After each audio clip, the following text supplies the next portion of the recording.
Maliyɛnw aw salamu alaikum an bɛ foli bila jamanaden kelen-kelenna bɛɛ Mali kɔnɔ ani Mali kɔ kan maliyɛn sigilen yɔrɔ yɔrɔ nin waati in na ka ouverture media bɔlɔlɔw lajɛ an ka chaîne YouTube ni an ka page Facebook an bɛ aw bɛɛ fo ka aw bɛɛ waleɲuman dɔn k'a yira aw la k'a fɔ nin aw ka jamukan mandi ni o ye Thierno Decrypte ko Thierno ka walawala aw ye ka mun de walawala aw ye kunnafoni mun bɛ k'a bɛ aw ka jamana kɔnɔ ni o ye ba Maliba ye diɲɛ don o don ouverture media kɔnɔ yan anw kɛn bɛ ka wulikajɔ de sabati maliyɛnw mun b'a to aw kana se ka ɲɛnɛfin kunnafoni ko la mun de bɛ aw ka jamana kɔnɔ k'a ta sɔgɔma la fo sufɛ an b'a bɛɛ de fara ɲɔgɔn kan k'a lajɛ ka girimanbaw ta minnu ka girin kosɛbɛ an bɛ olu de fara ɲɔgɔn kan ka se ka olu walawala an ka tudunkan na an bɛ aw fo aw minnu bɛ k'a bɛ nazara jamanaw la chinois jamanaw arabu jamanaw an b'a fɔ aw ye an hakili b'a aw la su ni tile aw taara nafolo ɲini mun na ala k'a nɔgɔya aw ye ala ka tunga diya aw la aw minnu fana bɛ ka ouverture media lajɛ diɲɛ fan tan ni naani fɛ an ka chaîne YouTube n'an ka page Facebook kan an bɛ aw fana fo k'a ta Kayi fo Kidal an ka foli bɛ se jamanaden bɛɛ ma fulaw marakaw bamananw maliyɛn bɛ yɔrɔ o yɔrɔ an ka foli bɛ se bɛɛ ma togodala kɔnɔnaw fana n'an tɛ ɲinɛ aw fana kɔ k'a yira k'a fɔ an bɛ dɛnɛndonya la maliyɛnw décembre kalo tile 8 ye bi ye san 2020 an b'a yira aw la k'a fɔ hali bi kalo in ala ka hɛrɛ ko ɲuman di an bɛɛ kelen-kelenna ma an ka laɲini ye mun ye ala k'a sabati sankura mun n'a bɛ ka na ni o ye san 2021 ye an b'a fɔ ala k'a yira an bɛɛ kelen-kelenna la sabula l'heure est très très grave Thierno Decrypte kunnafoni kɔnɔ a b'a kalama diɲɛ don o don anw kɔni kɛn bɛ ka wulikajɔ de sabati jumɛn de bɛ aw ka ba Maliba kɔnɔ maliyɛnw mun de bɛ an bolo bi an bɛna se ka mun di aw ma aw ka faamuyali sɔrɔ an kɛn bɛ ka sujet girimanba belebeleba 4 bɔɲɔgɔnko ka olu de fara ɲɔgɔn kan sujet minnu bɛ yen k'a bɛ bɛɛ da kɔnɔ depuis dugu jɛra a fɔlɔfɔlɔ ye mun ye an kɛn bɛ ka wulikajɔ de kɛ k'a lajɛ ka M5 RFP mɔgɔw ka jeunesse ɲɛmɔgɔ dɔ n'a dɔnnen don Mali kɔnɔ Mali fan tan ni naani fɛ ni u b'a wele ko OMT Ousmane Mamadou Traoré an kɛn bɛ ka wele de bila ale ma bi maliyɛnw interview exclusivité de bɛna kɛ OMP kunna OMT a ye wulikajɔ kɛ fo ka taa fɔ Ibrahim Boubacar Keita ye fanga bila maliyɛnw a yera kɛnɛ bɛɛ kan wa olu de minɛna ka t'u datugu Bamako kaso bonba la an y'a ye k'a fɔ bi damadɔ in na kumaw bɛ maaw da kɔnɔ ŋunuŋunukaw gɛrɛndaw la k'a fɔ ko Imam Mahmoud Dicko l'éclairé le sage Mahmoud Dicko ko ale ye maaw janfa wa ko tellement a ma mɔgɔw janfa kumakan ninnu bɛ bɛɛ da kɔnɔ nka a ma ɲi anw da kɔnɔ k'a yira k'a fɔ sabula maa minnu bɛ yen k'olu ye wulikajɔ sabati ko in kɔnɔ jɛkulu in kɔnɔ n'o ye M5 RFP olu de kan ka wele k'u ɲininka kɔrɔfɔ ninnu na an ye Tayiru Ba ale ye écrivain ye an y'ale wele kunun k'ale ɲininka a y'a lamɛn bi ta ye OMT ale dɔnnen don kosɛbɛ OMT salamu alaikum walakum salam Thierno an b'ala tanu nba folikan dɔ b'i bolo ka ɲɛsin maliyɛnw ma wa ka maliyɛn bɛɛ fo k'a fɔ ye bi ye mardi ye komi ko tɛnɛn don mardi don ne ye tarata ye ka M5 RFP maliyɛnw diaspora k'a bɛɛ fo k'u waleɲuman dɔn o n'u denkɛ n'u balimakɛ don Ousmane Indra OMT ne ye jeunesse ka porte-parole de ye jeunesse ka porte-parole mais comité stratégique fɛnɛ kɔnɔ mais n ye jeunesse de ka porte-parole ye d'accord merci beaucoup OMT i ka foli la an b'i yɛrɛ fo k'i waleɲuman dɔn an bɛna tila ka don baabu ni ɲininkali caman na n kɛn bɛ ka weleli bila Mamadu Jefaka fana ma ale bɛ n kɛrɛfɛ nɔ marakakɛ faama yarɔ aw kun famana marakakɛ faama ma n'ale de bɛna jɛ sujet minnu bɛ n bolo bi an b'a ci ɲɔgɔn fɛ k'a walawala bamanankan cɛ na yanni ka kuma d'a ma a ka folikan bila aw ye deuxième sujet ye mun ye yarɔ a y'a mɛn sɔgɔmada in na ko dɔ y'a fili ka jigin maliyɛnw ko dɔ y'a to Nimaga ka immeuble sanfɛ k'a kɛrun ka jigin k'a yɛrɛ faga an ye kunnafoni in mɛn a y'an dabali ban nka komi anw ka baara ye ka wulikajɔ sabati tari ko in kɛra ten walima a ma kɛ ten an y'a mɛn cogo min na an y'a bila ten nka maliyɛnw an taara bɔ a kalama k'a sɔrɔ jaja kɔrɔ de bɛ ko in kɔnɔ ko jumɛn b'a kɔnɔ k'a bɔlen b'a fɛ k'a fɔ npogotigini dɔ bɛ yen ko ko bɛna ben a kan de ka ben a kan k'a violer an y'o de mɛn maliyɛnw an bɛna Mamadu Fofana wele ko in kɛra ale ɲɛna a kɛra olu de ka immeuble kan ale bɛna don ko in na a mugu n'a ɲɛɲɛ bɛɛ la k'a walawala aw ye n'an tilal'o la maliyɛnw an bɛna mun wɛrɛ kɛ tuguni sɔgɔmada in na an taara Jelibugu Titibugu la an ba dɔ bɛ yen Roki an ka foli bɛ bila ma ani Dirisa Jara an b'a fɔ ka waleɲuman dɔn npogotigini dɔ bɛ yen n'a tɔgɔ ko Baro Jalo an taara an y'a ɲininka a ko k'a bɔra Fana ko cɛ dɔ de y'a minɛ k'a don katikati finman kɔnɔ ka tunu n'a ye ka na n'a ye fo Bamako k'a kun bɛna a y'ale ka finiw fara ale sera ka kisi cɛ in bolo ka boli maliyɛnw ko in an bɛ brigade de mers baarakɛla bɛɛ fo le commandant du brigade de mers ni o ye chef BR ye commandant So an b'a fɔ ka waleɲuman dɔn yan u ye wulikajɔ sabati mun de nana bɔ ko in kɔnɔ ko jaja ko denni k'a ye kuma mun fɔ k'a ka ja jɛgɛjala i b'a fɔ jɛgɛjala ni baji jaja denni a bɛ bɔ Bamako yan an bɛna a fa wele mun de kɛra réellement u bɛna o da aw tulo kan maliyɛnw nin de b'an bolo bi ka da aw tulo kan aw ka jamukan mandi kɔnɔ ni o Thierno Decrypte bɛɛ ka partager kunnafoni ninnu nafa ka bon a bɛ kɛ sababu ye maaw bɛ bɔ ko kalama sabula kunnafoni ɲɛnama tɛ jamana mun kɔnɔ jamana tɛ taa ɲɛ fiyewu a y'a to aw kɛrɛfɛmaw n'a balimaw bɛɛ ka bɔ ko ninnu kalama mun bɛ ka kɛ a fa jamana kɔnɔ o b'a to a lakale ko ɲuman u yɛrɛ bɛ s'a la Jefaka salamu alaikum Walaikum salam Thierno. Maraka ke fama tarbasi tila Jeff Jer. Bash fouita ala. Ne ka premier ministre. Sigatala. Mon PM. Pour gando bi bulo. Wa Thierno e me malien bela jelen fu. Mo be ga lajɛ ni wagati na ouverture media kan. An ka foli belebele babu ye. I yɛrɛ ka kɔrɔfɔla i ko ko n famana plateau kan effectivement n famana. Mais o ye ko na tagabolo ye. Voyage b'a la fɛn caman. O tɛmɛnen kɔfɛ n bɛ OMT fo. A ka an ka welekan jaabi. Bi an nana ouverture media la a diyara an ye kosɛbɛ. An bɛna kari ɲɔgɔn na. Kosɛbɛ fɛn caman fana fɔ ɲɔgɔn ɲɛna. Walasa an lamɛnbagaw Mali kɔnɔ Mali ko kan bɛɛ lajɛlen bɛ se ka faamuyali sɔrɔ cogo min na. Kosɛbɛ. Voilà. O diyara n ye Jefa n b'i fo. Maliyɛnw an bɛna don rapidement sujet kɔnɔ bi sujet ka di kosɛbɛ bi Thierno décrypte ko Thierno k'a walawala ni nin fɔra maa mun ko maliyɛnw ko duman de fɔli kɔ koyi a y'a partager sabula ko dumanw kuma minnu bɛ jamana kɔnɔ kunnafoni minnu bɛ jamana kɔnɔ a kunnafoni girimanw a sɔrɔ man nɔgɔn an bɛ kilew de tigɛ ka jibaw tigɛ ka wɔsi mun b'a to ka se ka ɲuman ɲini ka na di aw ma an b'an ka sponsor officiel fo ni o ye boisson double seven olu de kɛmɛ ka jɛmukan in ta k'a yanga sanfɛ boisson mun bɛ k'a kɛmɛ samalaɲɔ ye bi a kɛmɛ koba de ye jamana in kɔnɔ ne yɛrɛ Thierno mana wuli sɔgɔmada fɛ yanni n ka ɲɛ yɛrɛ ko fɔlɔ ka seliji ta ka seli ma ne bɛ n kan de jani double seven sumalenba ye a ka di sa mɛ n kan jana ye n bɛ forme sɔrɔ dusu bɛ don na mɛ miiri ne ko mun de bɛ Mali kɔnɔ bi dɛ boisson double seven de bɛ ka énergie ba di ne ma ka n bila ko caman na ka cɛsiri di a fɔ mɔgɔw b'a fɔ ko tar Thierno tɛ fɛn dɔ ta wa n tɛ foyi ta dɛ double seven de bɛ n kɔnɔ ka yala a maliyɛnw Ala ka barika don double seven a minbaw a n'a feerebaw la maa minnu nana ni nin double seven boisson dumanba in ye an b'a fɔ Ala ka sini kɛnɛya d'u ma wa a ye taa sa n'a bɛ fɛ a ka tile ka ja aw bolo n'an tilal'o la an bɛ folikan bila an yɛrɛ kanubaw ye n bɛ Abiba fo ka waleɲuman dɔn Abiba Bari Faransi jamana kɔnɔ n bɛ n yɛrɛ kɔrɔsɛbɛ fo ni o ye Papu Jara ye le plus jeune architecte du Mali n ka foli bɛ bila a ye ale de bɛ Thierno labɛn kuma caman mun b'a to n ka se ka yanga diɲɛ fanda naani fɛ folikan tɛmɛnen maliyɛnw an bɛ don sujetw kɔnɔ a b'a kalama mun kɛra bi wa an b'a daminɛ ni sujet dɔ ye sujet mun bɛ yen ko a ka se ka faamuyali sɔrɔ a la fɔlɔfɔlɔ Ɲankɔrɔ Yasamake PACP mɔgɔw ka parti politique ɲɛmaa don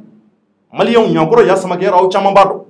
ale mun ye école baden jɔ Mali kɔnɔ yan ka forage baden jɔ wa a tilala k'a kan kɔrɔta ko a bɛ politique maa bɛɛ défier k'ale ye baara mun kɛ Mali kɔnɔ k'a sɔrɔ a ma jɔyɔrɔba sɔrɔ ko bɛɛ k'i tɛgɛ kɔrɔta o Ɲankɔrɔ Yasamake kelen de don maliyɛnw mun de b'a la a bɔra k'a ka vidéo kunkuruni an y'a bila ouverture media kan coronavirus de y'a poroporo maliyɛnw k'a poroporo bamanankan don coronavirus ja ko a y'a ka test de kɛ Mali kɔnɔ yan ale nana ye k'a fɔ ça ne va pas k'a ye wulikajɔ de kɛ ni ka se ka don avion kɔnɔ pankuru kɔnɔ ka taa ko in jateminɛ maliyɛnw coronavirus nana juguya la a tun bɛ saya ni balo de cɛ u y'a ta ka don n'a ye de maliyɛnw mun b'a to ka se ka t'u ka subahana machine ninnu don a nun na mun b'a to a ka fiɲɛ sama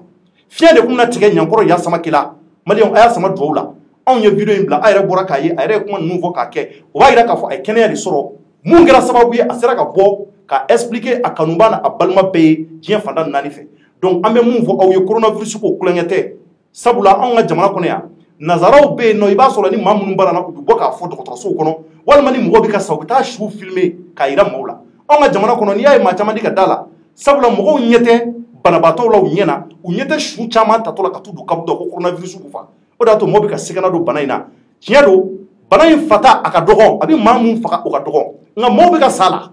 an bɛ segin a kan mɔgɔw bɛ ka sa donc bɛɛ k'i hakili to i yɛrɛ la an k'an tɛgɛw ko safunɛ la an ka gel k'an taama ɲɔgɔn ye n'an bɛ se an ka masques caman san ne yɛrɛ Thierno filɛ ni masque de bɛ ɲɔgɔn na sanga ni waati bɛɛ a bɛ nun na donc bɛɛ k'i hakili to i yɛrɛ la mun b'a to an bɛ se ka kisi coronavirus ka ɲangata ma cogo min na Ɲankɔrɔ Yasamake an bɛ dugawu sama ma Ala k'a kisi Ala k'a nɔgɔya n'an tilal'o la maliyɛnw an bɛ don mun kɔnɔ Imam Umaru Jara maliyɛnw Imam Umaru Jara ko jaja k'a démissionnera CNT Conseil national de la transition Conseil national de la transition de ye mun ye a b'a kalama k'a fɔ wasabulon kɔnɔna na kɔsani in na u ye wasadenw da maa minnu bɛ yen k'u bɛna an ka cɛdenw représenter wasabulon kɔnɔ wasadenw olu de bɛna anw ka jamana kumaw fɔ o ko mun n'a kɛra a y'a ye k'a fɔ maa 121 de taara jɔnni kɛra ɲɛmɔgɔ ye u y'o di colonel Malik Jawo ma a maliyɛnw ko kɛra bi tile filɛ na jamana kɔnɔ dɛ bɛɛ y'a ye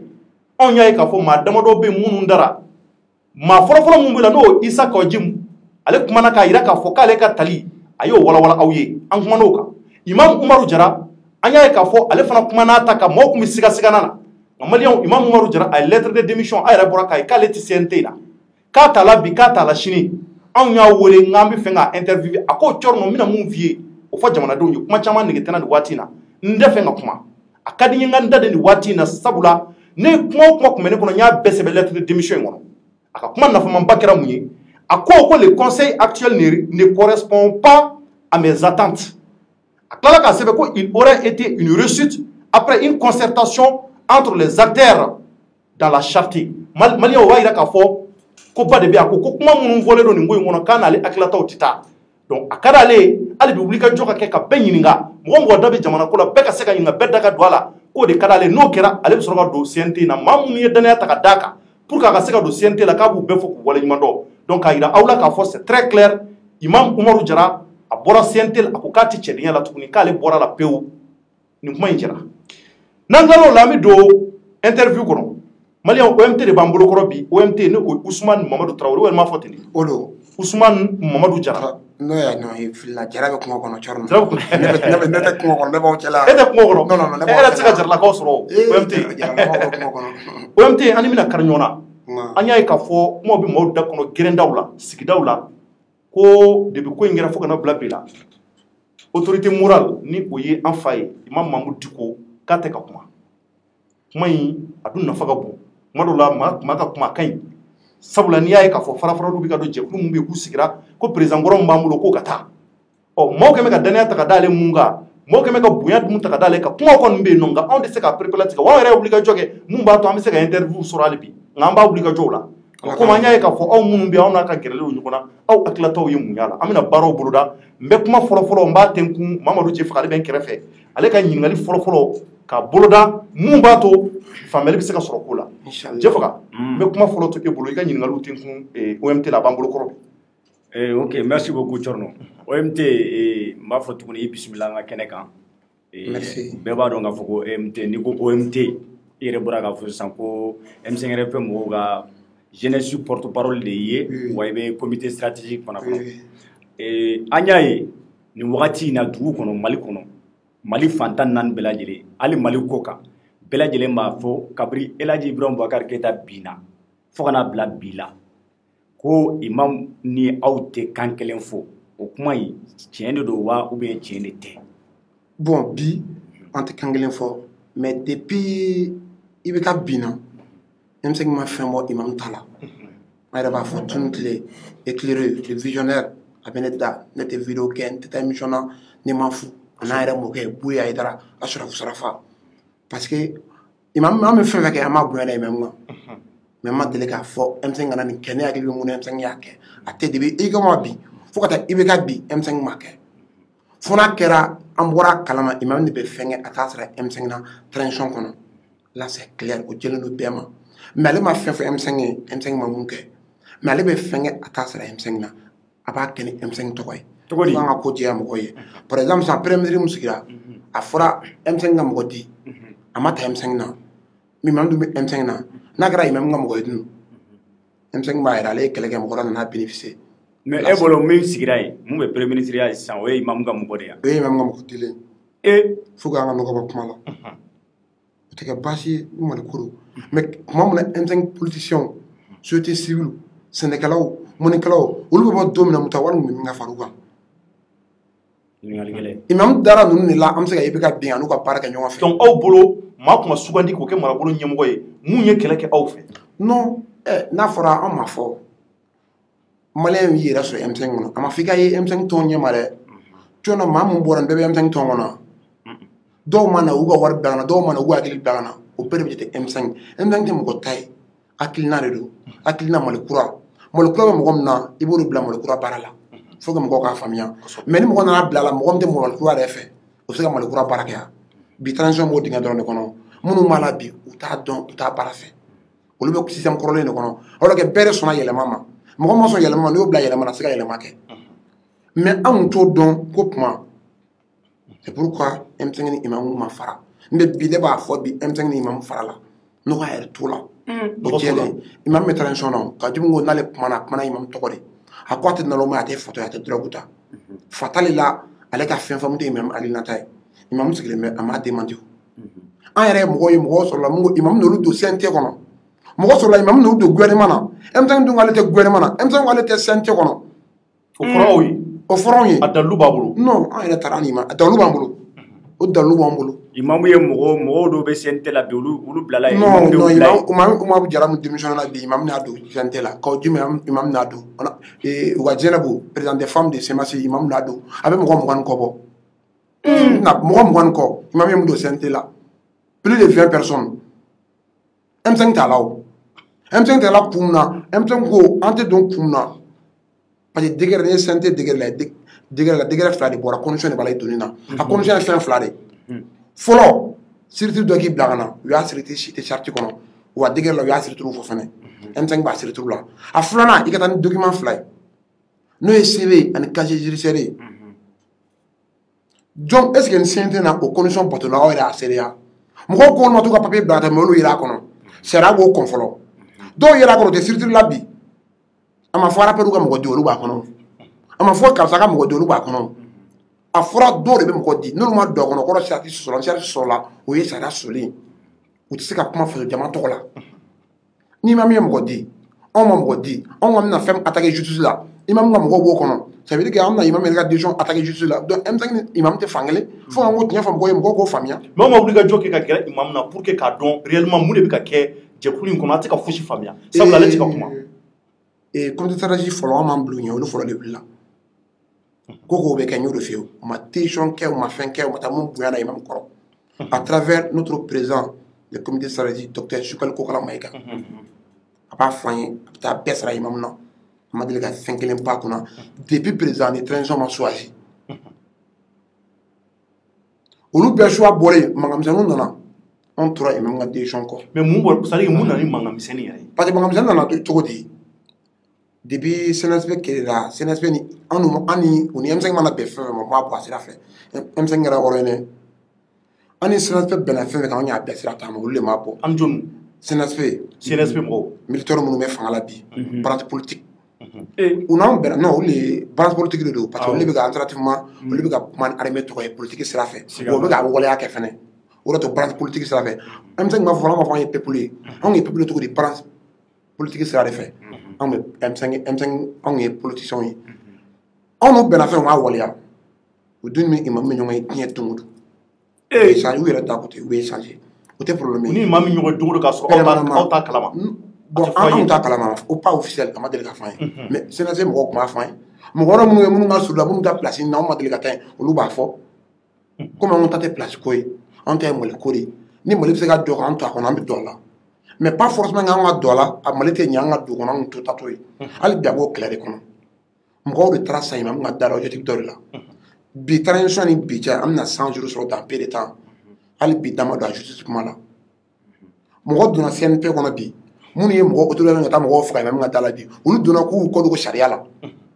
anw bɛ yen anw ye mɔgɔw labɔ an b'a fɛ anw yɛrɛ bɔra anw k'an ka so ka k'anw ɲɛna wa est ce que imam yɛrɛ fana k'an ka so ko ma wa imam ka mɔgɔ di ka don CNT la mɔgɔ minnu ye mɔgɔ faga ale ka da la u n'o ka jɛ ka baara kɛ ɲɔgɔn fɛ imam k'an ka so ma bi sans justice wa n'anw y'an da don kan an ye n'anw janfa mɔgɔw bɔra kun min na an y'a janfa an tɛ se k'an da don kan n'an ma tiɲɛ fɔ mɔgɔ ye n'an bɔra kalama ala bɛ jigin an na ala kana jigin an si la OMT aw bɔra ka kuma min fɔ sisan i ka kɔrɔfɔ la o b'a jira k'a fɔ ko aw M5RFP ani imam Mamudu Diko aw ko donnen ɲɔgɔn na bi mais aw ka nin kodɔn in a ka ko don ɲɔgɔn na a sababuya bɔra jɔn de la imamu de don wa ou bien aw de don ou bien M5 de don n y'o fɔ kuma jɛlen don kan M5 ma fɛn kɛ a ye mun sara a ma fɛn kɛ a ma mun sara imamu na imamu ma fɛn kɛ transition kɔnɔ a ye mun sara M5 na a ye premier ministre choisi a ma sara M5 na a ye mɔgɔ don gouvernement na a ma sara M5 na a ye mɔgɔ don CNT la a ma sara M5 na mais M5 ma fɛn kɛ a ma mun sara imamu na jɔn an fila la jɔn don sisan ɲininkali gɛlɛn non mɔgɔ wɛrɛ ɲininka ne bɛ question sigi aw ma terre à terre don ne ma foyi kɛ Mamudu Sara la e ye fɛn fɛn kɛ i m'a sara ne la mais a ma fɛn fɔ aw ye wa a ma fɛn f'an ye fo bi k'aw di min y'anw gɛn ka bɔ CNT kɔnɔ fɛn CEMAC kɔnɔ siège kɔnɔ a yɛrɛ ko an y'an gɛn de ala k'an gɛn ko ni imamu bonya tɛ ko sisan b'a sɔrɔ k'a y'o a y'anw gɛn o lannen bɛ a y'an gɛn an gɛnna an ka président n'o ye docteur Sukali Kokala Mayiga a taara imam ɲininka aw gɛnnen a taara imam nɔfɛ a taara imam fɛ yen a ka so si n'an sɔrɔ an bɛ se ka erreur kɛ CEMAC la kawdenw m'anw don an donna ni kan dɔ de an bɛ bɔ ni kan dɔ de imamu ka jaabi kɛra mun ye imam ko Sukali ma a tɛ ka kaw jimu sɔrɔ donc an ka taa erreur kɛ fan wɛrɛ fɔlɔ ala ka jimu ka ɲɔgɔn ye ne ka jaabi kɛra tan de Sukali ye mun f'an ye ko ale ti ka kawjum sɔrɔ kawjum dun ko ale bɛ fɛn o fɛn kɛ ale ni imam de bɛ ale mɔgɔ ale imam de b'a o si tɛ baasi ye mais fo bi dugu ni imam ma ɲɔgɔn sɔrɔ dugu ni kawjum ma ɲɔgɔn sɔrɔ jadi fana ma mɔgɔ ma ɲɔgɔn sɔrɔ ale de ko an ka taa fan wɛrɛ fɔlɔ avant que ani kawjum ka ɲɔgɔn sɔrɔ avant ko ka kuma wa walima ka ɲɔgɔn sɔrɔ a tɛ k'a sɔrɔ téléphone na a tɛ k'a ye fo ka kuma wɔlɔn mais don min na imam yɔrɔ invité an taara fɛ an ye kawjum sɔrɔ yen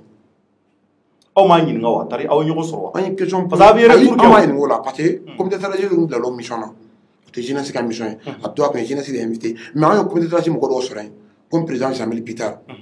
comme Souleymane Kone an ye Sukali sɔrɔ yen mais an ka baara tun tɛ o ye comité stratégique ka baara de comité stratégique de kɛnɛ ka bɔ CEMAC la an bɛɛ b'a ɲɔgɔn sɔrɔ kɔnɔ mais an m'olu ɲininka ko tari ko bɛ cogo tari Mamudu Diko ye mun fɔ aw ka bɔ yan a ma jaabi di fo bi hali bi a ma jaabi di c'est pourquoi n'o ko fo bi ani kawjum ma ɲɔgɔn sɔrɔ fɔlɔ ka kuma o yɔrɔ tɔ ma jaabi ne b'a bisigiya ten mais n'i ye kawjum ka kuma ta kawjum ko ale tɛ se k'a faamuya olu bɛ ka transition n'u ye cɛmancɛ fanga soutenir aw tɛ k'a soutenir k'aw hakilina ta tɛ kelen ye merci n y'o fɔ kuma daminɛ la an kana taa yɔrɔ jan sa olu bɛ k'a soutenir jɔnni ka idéologie ye Diko M5 bɛ Diko kɔ ko n'a taabolo kama an de fara ɲɔgɔn kan i bɛ ka lataa ni hakilina dɔ de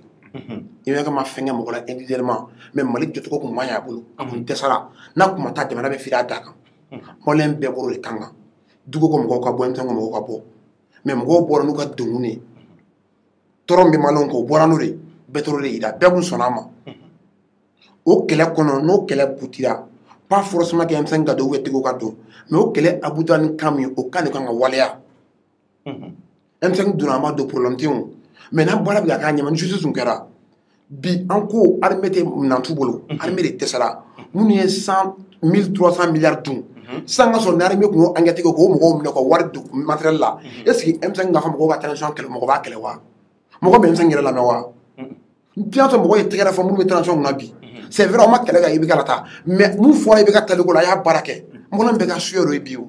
ne b'a kɔnɔ e t'a kɔnɔ yɛrɛ bi Mali ka basigi Mali ka ja bɛɛ k'i ta sɔrɔ o de y'an bɛɛ ka suɲɛ mais bi an t'o sira fɛ bi mais minnu ye mɔgɔw choisi ka don bi olu dɔw tun bɛ M5 na même si u ye minnu choisi olu tun tɛ M5 na parmi tous les ministres ne bɛ fɛn de dɔn saliya de dɔn mun bɛ M5 na a dun fɔra Diko ye mɔgɔ min de a bɛ segin bɔ mɔgɔw ye sɔrɔla k'o fɔ donc finalement yɛrɛ ɲininka olu tɔw bɔra min u tun bɛ min kɛlɛ don olu tun bɛ min kɛlɛ don mɔgɔ dun sara kɛlɛ in na mɔgɔw sira yen mɔgɔw taara kaso la mɔgɔw banana bi e yɛrɛ taara kaso la bilahi ne taara wa n taara don naani kun sara nimisa kun tɛ na parce que n bɔra ni Mali jɔ hakilina de ma bɔ ni yɛrɛ ka tasɔrɔ hakilina ye n ka tasɔrɔ kun don a don n tɛ minɛ ka taa kaso la wa n taalen kun tɛ différent bɛ bila ni fɛn so kun don mais an y'o ye hali kɛlɛ kɔnɔ kawjum taara wari minɛ a bɛ taa di imam ma a y'a di a ma an tɔɔrɔ président a taara wari minɛ an y'a mɛn an ka jɔn i ko k'a taara wari minɛ Guinée président Lassana Kone o de tɛ ou bien jɔn de don Lassana Kone non Alpha Condé a ye wari di o kawjum ka bɔ kɛlɛ la taara biri b'i bolo a dalu b'i bolo Alassane Ouattara n bɛ nali bani a ye wari minɛ u ka bɔ kɛlɛ la M5 bɛ créé don min na n na histoire de fɔ ye o kawjum ka lettre mɔgɔw wele a ye tiɲɛ fɔ ale ni CEMAC u ye mɔgɔ fila de wele entité fila min wele fɔlɔ MMK ni FFD ne bɛ FFD de la MMK la taar'u ba bɔra donc n y'a ka émission suit u ko o kawjum an dalen t'aw la a ye mɔgɔw labɔ 10 février 5 avril a y'a cun ni mɔgɔw ye kawjum ko ka na ni kuranɛ ale bi kala kan bilahi u t'u cun ni mɔgɔ ye sen na a b'a fɔ ale ye mɔgɔ ta mɔgɔ a t'a fɔ ani mɔgɔw jara kan min na t'o fɔ FFD fana ko kawjum a ye traité de a tɛ tugu a kɔ kawjum ni FFD ci ka cɛbilen ninnu labɔ u ka tugu bubu kɔ olu ka mɔgɔ dilen don mais e bolo a y'a cunna ye wa n nale ban an ye papier min signé kawjum y'a signé CEMAC tɔgɔ la Sogɛlɛ y'a signé FFD tɔgɔ la professeur Sogomar Sissoko y'a signé MMK tɔgɔ la kumakan kelen de fɔra bɛɛ deux parties IBK bilahi bɛɛ y'i kalo de kan IBK ka taa dɔrɔn peut-être Diko ma deli k'a fɔ IBK ka taa Diko tɛ CEMAC ye mais a taara tɔgɔ la mais a ka représentant min ye parti politique ye coordinateur principal kawjum y'a signé a yɛrɛ y'o fɔ bɛɛ ɲɛna ni kelen ka centre ma yala autorisation tɛ di mais i ko Kalinga kun IBK ka taa bilahi a yɛrɛ y'o taalen kɔfɛ kawjum da ko ni mɔgɔ min kuma wɛrɛ mun kan ka fɔ o ka wo ci a la a ma Kalinga fo la dɛ n'i b'a kan fɛ min na IBK ta la Kalinga ma fo la n ɲɛ bɛ IBK tali yɛrɛ mun kɛra fɔlɔ min kɛ ka taa wari dilen n bɛ k'o kuma de fɔ an bɔla ka wariw dilen an y'a ye ko ten ko wari dira ka jum n'an kumana ni M5 ye conférence de presse ou point de presse kɛ k'a fɔ i bɛ ka taa an bɛ kaw jum ye a kelen bɔ ORTM na a b'a fɔ i bɛ ka tɛ taa bilen an bɛ Imamu ka kumakan kɔ a ko i bɛ ka bubu bila ka gouvernement d'union sigi maliyɛn bɛɛ k'i yɛrɛ y'a kɔnɔ an bɛ Imamu de kɔ don min na M5 kiri ale tun bɛ jɔnni kɔ n tɛ Imamu kɔ ale m'a sin i bɛ ka taa k'i kale kuranɛ i bɛ ka taa de yan munna kale i bɛ ka ma taa fɔlɔ dɛ munna ale bɔra kɛlɛ kɔnɔ fɛn de dir'a ma fɛn de proposera ye mais OMT o yɔrɔ la e yɛrɛ c'est à dire que o yɔrɔ la sisan par exemple i ko ko kɛlɛ daminɛ la kɛlɛ daminɛ de tun ye Troika min ye FSD EMK ni ka fara CEMAC kan olu de bolonɔ tun bɛ bila gafe la k'a jira wa bolonɔ in bilala gafe in na o de ye ko IBK ka taga ka bɔ fanga la mais i tilara k'a fɔ i ka kɔrɔfɔ kɔnɔna la sisan k'a fɔ ko tagalen ɲɛfɛ i b'a ye Kawujim bɛ bɔ ORTM ni fɛnw na a b'a jira a ka kɔrɔfɔ kɔnɔna la téléso wɛrɛw la a b'a jira a ka kɔrɔfɔ kɔnɔna la ko problème ye bugu de ye yɔrɔ mais o est ce que Kawujim dun ko kuma tɛ bɔ ale Kawujim da ni Diko ka yamaruya tɛ mais est ce que kabiri o yɔrɔ la aw ma se ka sɔmi k'a fɔ ko est ce que fɛn dɔ tɛ wa wala parce que aw ko daminɛ de tun ye ko IBK ka taa ayi an sɔmina o fɛn dɔ bɛ yen o ma bali an ka kɛlɛ jɔ M5 ma kɛlɛ jɔ Kawujim bɛ ka bɔ IBK tɛ taa M5 bɛ ka mɔgɔw bila ka bɔ mɔgɔw tɛ ka bɔ ka mɔgɔw bɛ ka bɔ tuma dɔ kɔrɔ la M5 ye point de presse fila bɛ kɛ Kawujim ma taa o kɛra CEMAC kɔnɔ a ma taa a tun CEMAC yɛrɛ a ma dɔn bɛɛ b'a kalama parce que a yɛrɛ dépuissance civile la CEMAC k'u t'a la Kawujim ko an tɛ mɔgɔw bila ka sira tigɛ ka taa yan alors que dépuissance civile daminɛ fɔlɔ le 10 juillet plutôt a bɛ hakɛ to k'an to plan d'indépendance la ale de ko a ye taa ORTM minɛ a ye taa yan minɛ a ye taa assemblée minɛ ale de y'a fɔ yan dépuissance civile daminɛ n'o kan mais depuis wari commencé ka na ko an tɛ mɔgɔ bila ka taa yɔrɔ minɛ ka taa nin kɛ tɛ b'a bɔra kan in na a ye dalakan falen an y'a dɔn k'a fɔ a ye tâche ta ni mɔgɔ dɔ ye mais M5 ma se k'a kɔ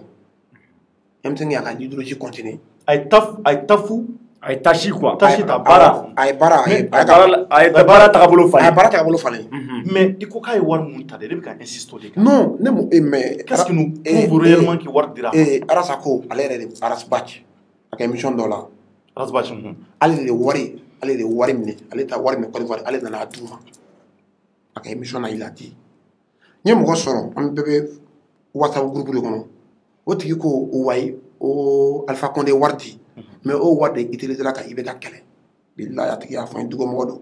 o Dugo ye wari de kɛ ka IBK kɛlɛ ne ko non IBK ma kɛlɛ ni wari IBK kɛlɛ ni wari min ne bɛ mun dɔn anw jeunesse ye mun bɔ ani diaspora o ye dépuissance civile an bɛ bɔ meeting ni fɛnw na ne t'o dɔn wari bɛ bɔ yɔrɔ min na mais dépuissance civile IBK bin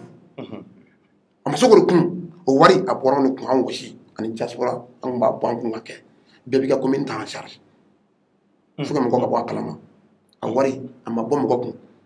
ni Alpha Condé ka wari n'u y'o ta n'a ko a ye kɛlɛ jɔ u ma kɛlɛ jɔ u ma don M5 na u y'a don u yɛrɛ la fo k'an ka mɔgɔw bɔ k'o kama don M5 na u ma don M5 na bilahi u y'a don u yɛrɛ la mais vous êtes sûr que wari kɔni bɔra yɔrɔ dɔ la ka d'u ma duguna b'o la bilen ko banna duguna t'o la bilen mɔgɔ si tɛ se k'o niye o mais u kɛra kɛlɛ kɔnɔ u ma M5 bali ka kɛlɛ kɛ o anw ye kɛlɛ kɛ fo ka kɛlɛ kɛ yen mais n'a fɔra Kawujim kelen de bɔ bi a bɛ mɔgɔw dogo a bɛ mɔgɔw nɛni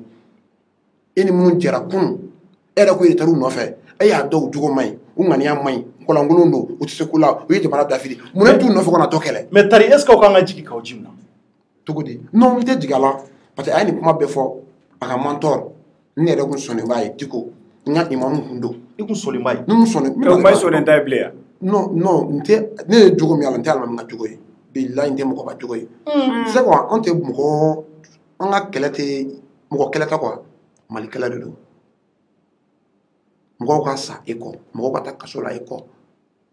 bi e k'i da don o kan an ka ɲɔgɔn ɲininka kɛ Kawujim b'ale bɛ kogo kɛ Diko a b'a kɛ nin Diko ka ɲɛyɔrɔma ye a bɛ ka nin mun kɔnɔ na bi a bɛ ka kɛ nin Diko ka ɲɛyɔrɔma ye Diko tɛ kuma Diko bɛ cɛkɔrɔbaw wale wɛrɛ faw t'a bolo k'u dɔgɔya alimami kan ka s'o ma ala ma yɛrɛ kan ka s'o ma fo k'an ka ɲɔgɔn ɲininka il faut pas que dɔgɔyama tɛ quoi mais tiɲɛ dɔ don a ka fɔ quoi mais an y'a ye Diko ka trophée ditola la a ye nin kuma fɔ don min na o ye trophée d'a ma k'a fɔ ko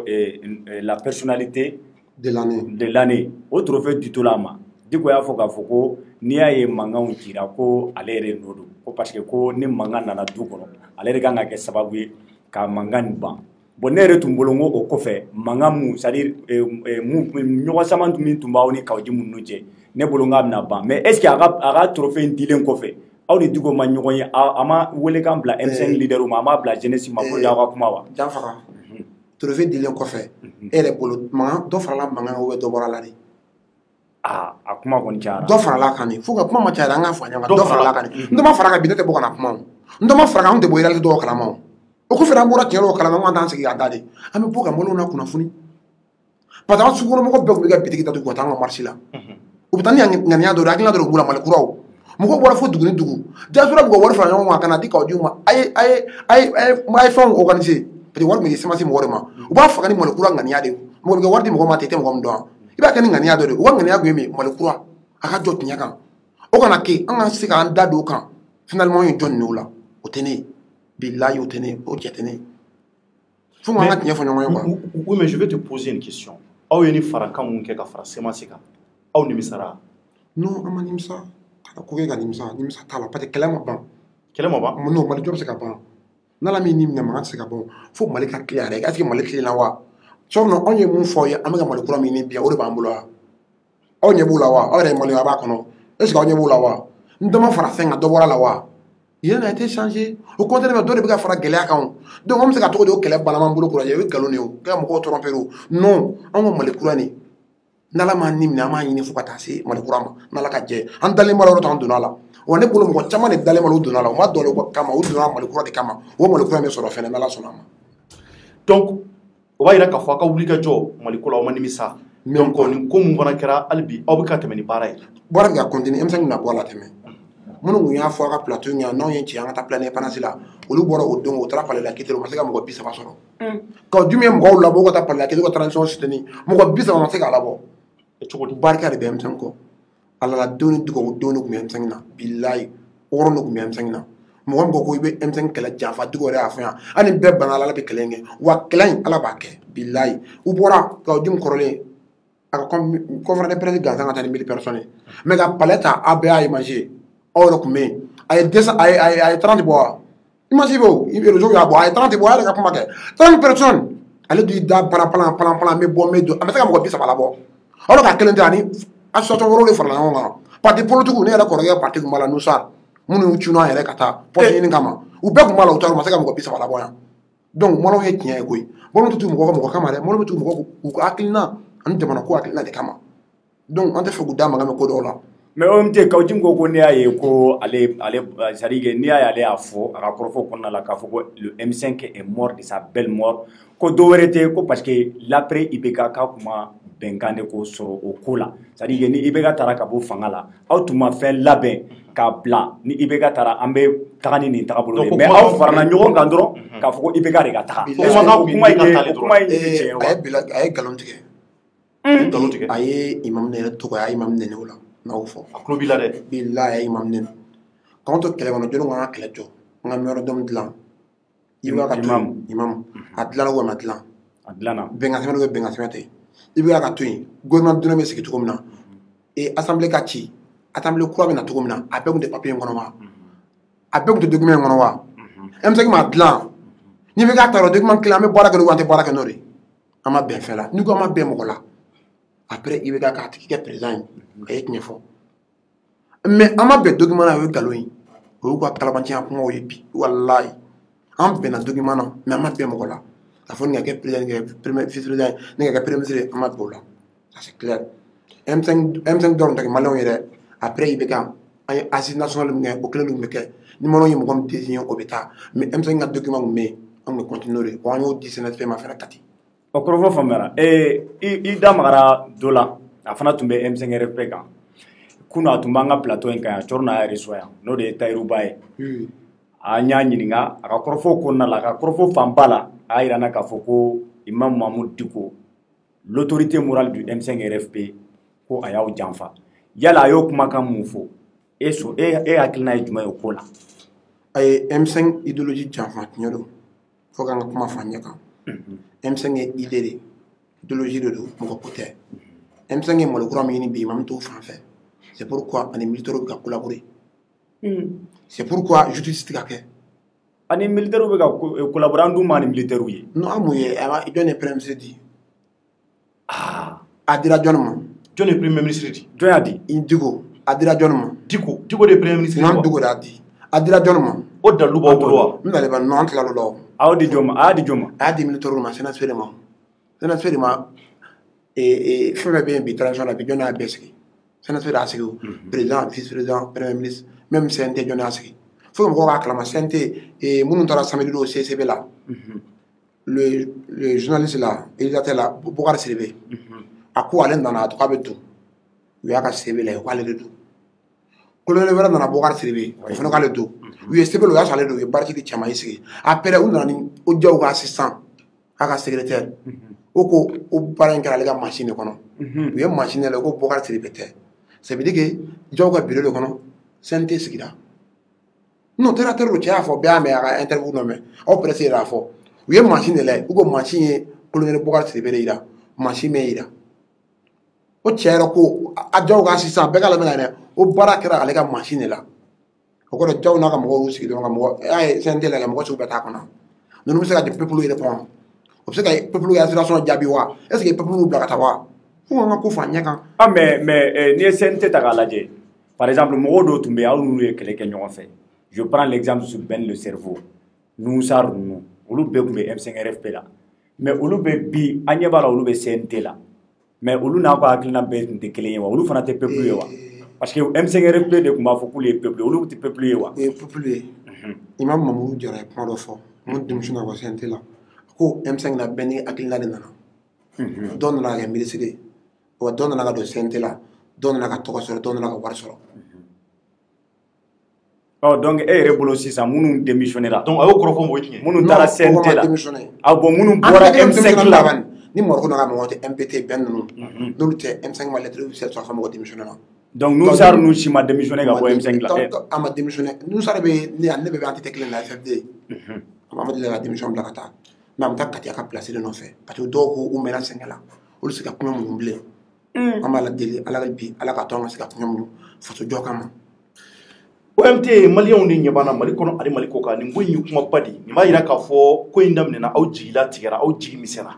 sabula maa minnu bɛ ka danaya ta ka da u kan a y'a ye k'a fɔ ko taabolo yɛlɛmana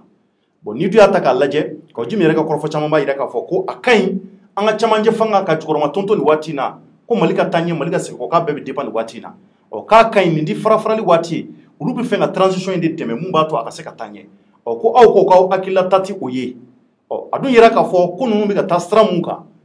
gɛlɛya caman bɛ ka don a la gɛlɛyaw bɛ ka don a la kunun ani bi tɛ kelen ye tari ka Jimi ye kɔrɔfɔ minnu fɔ k'a jira k'a fɔ ko olu bɛ fɛ ka transition n'o ye camancɛ fanga ka jukɔrɔma tonto aw minnu bɛ yen ko aw bannen don k'a jukɔrɔma tonto munna aw hakilataw tɛ kelen ye o sira kan fana. n bɛ kuma la tile fana an jigi ma tigɛ mais an jigi dɔgɔyara n'a tigɛra fila don ni jigi tigɛra a ma tigɛ n'an dɔ tigɛna a ma bɔn c'est pour que M5 bɛ balo la a bɛ ka baara kɛ mais to ka Jimi bɔ ka M5 attaqué bɛ mɔgɔ attaqué parce que M5 bɛ yen de M5 bɛ ka mun labɛn a b'o de kalama fo k'an ka fɔ mɔgɔw ye filanan M5 bɛ ka mun de labɛn M5 bɛ ka Malikura de labɛn Malikura in aw bɛ ka Malikura min labɛn aw b'a fɛ k'a lataga ni bolo jumɛn ye non a bɛ labɛn aw kɛlen don ka mun de prévoir a bɛ ka lataga ni système min ye an y'a lataga ni kan min ye kan bɛ waleya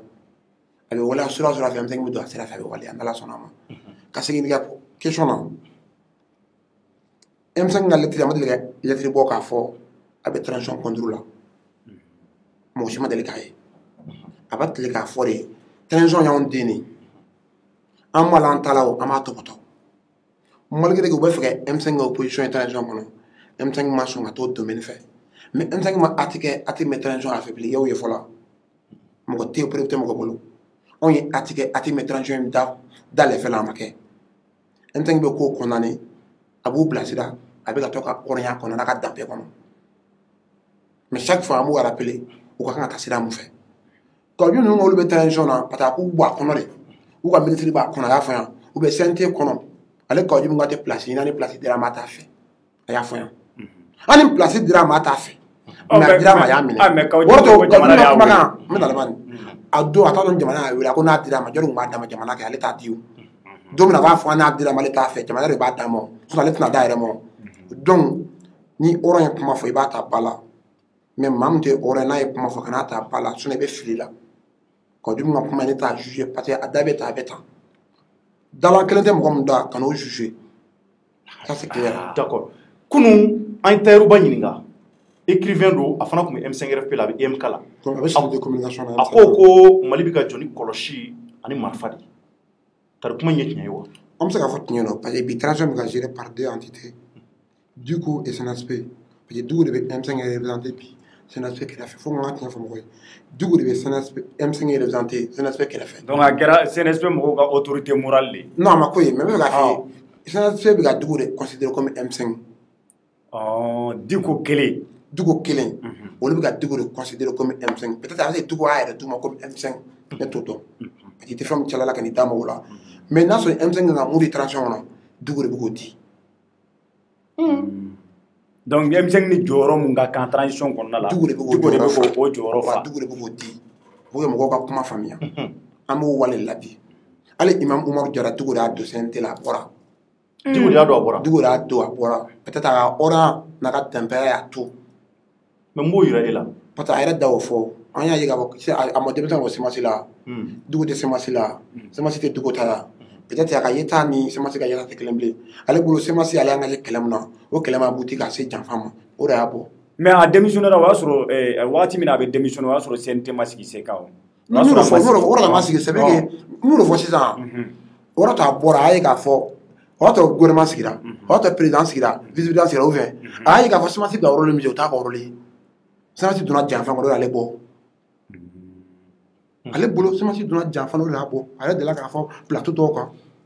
a tɛ tɛmɛ o kan donc o b'a yira k'a fɔ nin kɔrɔfɔ in nin jɛlen don kosɛbɛ nɔgɔ t'a la nka maintenant ni mun bɛ ne dabali ban parce que est ce que n'i y'a ye jamana an ka Mali bɛ ka jɔ bi ni kɔlɔsi ani marifa ye est ce que o t'a yira k'a fɔ ko politicien de m'u jɔ jɔyɔrɔ la wa non parce que a yira k'a fɔ jamanaden caman fana bɛ minnu jigila misɛnyara politicien même pas jaro min nale bani militaire politicien jɔnni jɔ jɔyɔrɔ la jamana in kɔnɔ ala o yɛrɛ ne wa jɔnni y'a jɔ a jɔyɔrɔ la jamana in kɔnɔ personne mais faut qu'on dise la vérité kuma dɔ kɛra jamanadenw tigɛra politicien na u tigɛr'u la yɛrɛ parce que démocratie mun fɔra mɔgɔw ye a ma kɛ mɔgɔw jigi war'u la mun ye politicien ni religieux fara ɲɔgɔn kan n'a y'i bɛ kɛ fanga ta religieux sababu a don sinon a t'a sɔrɔ Mali kɔnɔ u ka cɛsiri don parce que politicien jamanadenw tigɛr'u la se ka mɔgɔ mobiliser bilen u y'u sɛmɛ religieux la u sɛmɛ cogo religieux ma se k'u minɛ ka ɲɛ jamanadenw y'u minɛ cogo min religieux m'u minɛ ten mais jamanadenw tigɛr'u la mais religieux ma tugu la religieux bolo olu bɛna du la silamɛya sira fɛ k'o appuyer o de kɛra échec ye maintenant jamanadenw y'u kɔ sɛmɛ religieux de la sira fan bɛɛ fɛ bi n'u ko wajulu bɛ yen bi yɔrɔ bɛ fa un coup u tɛ wari di mɔgɔ ma ka jama labɔ u tɛ san di mɔgɔ ma ka jama labɔ jamanadenw bɛ bɔ u dalakan nin kama ka sababu ala ko kuma m'u da ni ala ko kuma ye mɔgɔ min da a kɛwale kan ka k'i la o de to mɔgɔw bɛ bɔ o de M5RP anw bɛ FFD fɔlɔ de wulila depuis i bɛ k'a sigi la deuxième mandat la FSD a bɛ ka wuli a ye marche caman kɛ yan i bɛ ka sigi cogo man ɲɛ u t'a yɛrɛ koni u ye bolo caman kɛ fo ka na gouvernement ko in don a la religieux ka mɔgɔw labɔ ka taa 26 mars la ka tila ka mɔgɔw labɔ ka taa place d'indépendance la buwe ka taa bubukan na gestion ka tiɲɛ ka o jumɛn ka fɔ ale taara se politicien ma ni dugu kelen ni semasi tun bɛ se madani ka o jugu tun bɛ se politicien ma madani tun bɛ se Sénégal ma madani tun bɛ se association ma n'a y'a ser'u ma a bolo a kelen tɛ se de ou bien mɔgɔw dalen t'u kelen na de n'i ye jama wuli a ka baara kɛ i tatɔ baara ye bilen dɛ jama t'o baara ye wa jama sago de bɛ kɛ mais OMT e b'a la k'a fɔ k'aw bɛ bɔ est ce que nin wagati in na jamana bɛ nin wagati min na n'o de ye transition fanga ye est ce que solution wɛrɛ tɛ se ka sɔrɔ bɛnkan wɛrɛ tɛ se ka sɔrɔ aw ni sɔrɔdasiw cɛ walasa Mali kana na taa kɔlɔlɔ wɛrɛ la bari sabula an b'a dɔn a ye wulikajɔ mun sabati pour que El Hadji Ibrahima Boubacar Keïta ka taga Mali ye kɔlɔlɔ caman sɔrɔ a kɔnɔna la an y'a ye CEDEAO mɔgɔw ye embargo bi an kan yan o embargo in yɛrɛ a banna ani sisan cɛ yɛrɛ a man ca mais ni aw ko k'a bɛ wulikajɔ wɛrɛ sabati sisan est ce que o tɛna ni degun wɛrɛ ye maliyɛnw kan wa degun bɛ maliyɛnw kan déjà a tɛna juguya wa n bɛna laban degun man kan parce que e bɛ pɛrɛn la Bamakɔ yan e b'a fɔ o degun ta farabu kɔrɔ n'i bɛ se ka don yen bi an kɔrɔ Segu hali Kunatɛgiw kɛra yɔrɔ la Marakala pont kɔfɛ i tɛ se ka taa yen même Bamakɔ bi u ye dɔ ka 20 millions et quelques minɛ a la insécurité an bɛ total kɔnɔ an bɛ degun kɔnɔ an bɛ bɔ degun kɔnɔ cogo di n'o sira de b'a to an bɛ bɔ degun kɔnɔ an bɛ t'o sira fɛ mais sira wɛrɛ tɛ se ka sɔrɔ sira wɛrɛ bɛ sɔrɔ an b'o de tɛmɛ n'i y'a ye bi mɔgɔw b'a fɔ M5 ka bɔ an tɛ ka bɔ quoi hali bi an bɛ ka dialogue de demander ani CNSP ni maliyɛn bɛɛ fɛ an b'a fɔ M5 dɔrɔn an k'u ka bɛɛ sigi an ye assise min kɛ assise kɛra Golongaw tun bɛ yen il y a 5 salles, 5 groupes. 4 groupes là, il y a un président civil. Mais ce n'est pas très Ghana, on a un président militaire. On a un galon à Jolao. Encore, assise nyuma ngake. Anake assise peut parler mo ko fait. Ka jamana don fra nyonga M5 tere. Malien be. Mu me yebeka ko, mu de yebeka ko. Kan be fra nyonga, mo le ko la kan manga tinye fo nyoy. Pour que mo le ko ka sekata. Mais ndo bonuma. Est-ce que c'est là où on boulwa? Est-ce que c'est là où jamana don boulwa? Jamana don ko ko yera irake. Uri jamana don ga de reo. Mi ato yetem ga ta gere fula. Parce que bolo nuko so bi ga cheki de. Na kare cheki bu sigu dama. Ko ake bolo no to. Ntoka wara bu bolo se ka soro to kami olu te ko le wara be se jamana olu to yego olu nyebu ka soro la mais munu fana bono ka duma olu nyebu ka soro la olu nyete jamana soro lo peut-être olu a di entema ou olu a di M5 ma mali be lafia mais olu be soro da be boala finalement olu ba préférer jamana ka bindoni mais an soro ka yelama olu jamana en to ko am ka to sira de kon an ko ngapo de kono be ka jayi de ko a jamana fle adu musa ka koy wa ba kenala sona no wayra maliko kro mun na be jamana dunda o dalindala. Non, on donne mal. Jamana don ba jamana maraba ko leta. O de problème bi. Jamana don bora chama ne kama. Mais akle fala mun na bi chama to lukono. O jamana don be ko delile aka dugu kono ko sigi kuma wa du kono. Mais nous ma suma jamana don be ko manifester ka fo ay tan sira fe. Ni na ma sira e. Jamana don ne kanga. On yo sigi ne kama. Mo ko transitionnel quelqu'un qui est légitime ni légal. Légitimité légalité. Jamana mo ko sigi be imposera de. Ni imposera ibe mun sisan ibe jama lamɛ mun ka kan ibo kɛ mun ma ibo bila kɛrɛfɛ n'o k'i bi yɛrɛ de ta kɛ u wale wolo i sigilen tɛ wale min fo ka n ka kuma tilenni fɔ mɔgɔw ye. OMT a tɛ tɛmɛni kan maliyɛnw ɲɛ b'an na Mali kɔnɔ ani Mali kɔ kan an bɛna i labila sisan k'a yira k'a fɔ i ye kuma bakurubaw fɔ nka i y'a yira k'a fɔ ko vraiment ko janfa ko a bɔra autorité morale yɔrɔ k'a ɲɛsin M5 ma ka ɲɛsin M5 ma i bɛ se ka mun sɔrɔ ka fɔ a la nin ko in na maintenant. E bɛ mun fɔ dɔrɔn ala ka nin saba bɛn ala ka nin saba bɛn ne b'a ɲini imam fɛ a ka segin a kɔ. Imam jɔn? Diko a ka segin a kɔ komi imam Jara seginna a kɔ cogo min na Diko yɛrɛ ka segin a kɔ a ka M5 faso jama lamɛn ani minnu jɛra kunun ka baara kɛ ni fili b'u la k'u ka ju ka fili jɔ o la an bɛ avancer cogo min na Mali kura la an ka avancer ten Mali tɛ mɔgɔ kelen hakilina tɛ se ka Mali jɔ kan fo jama ta mɔgɔ kelen ka intérêt o tɛ se ka bonya ni Mali intérêt n'anw fana y'an da d'a kan an ye mɔgɔw janfa jɔn ala ka n'o cɛ janya an bɛ mun fɔ dɔrɔn Diko ka maliyɛnw lamɛn ka taa jama ta fɛ ka na taa yɛrɛ ta fɛ kɔji bɛ kuma min na a ka bɔ a ka kuma fɛ a k'a da di polisiw ye hɔrɔn in ka tɛmɛ a kan walayi. Mais personnellement est-ce que yɛrɛ taara Diko rencontrer pour que k'a ɲininka ko minnu bɛ ka kɛ. Non collectivement ne taara jama nɔfɛ ne kelen tɛ taa mɔgɔ fɛ yen bilayi depuis don min na n ye Diko dɔ fɔ bi ne kelen ma deli ka taa fɛ yen cɔrɔnɔ. I ni mɔgɔ de taara. Bilayi ni mɔgɔ de bɛ taa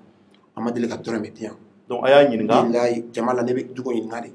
ou a yɛrɛ bɛ kuma min kɛ jama la ou an bɛ mɔgɔ wɛrɛ ci ka taa mɔgɔ wɛrɛw bɛ taa M5 jeunesse talila ka taa ne ma y'a effectif la. D'accord. OMT a min fɔ k'i waleɲuman dɔn. Ne b'aw de fɔ. I Traoré. Walayi o diyara an b'a fɔ inshallah an bɛ bɛɛ ka bila la. Merci. Jamanaden mu fɛn fɛn bɛ k'i mago mana jɔ Ouverture Media la yan dabɔ bɛ bɛɛ kama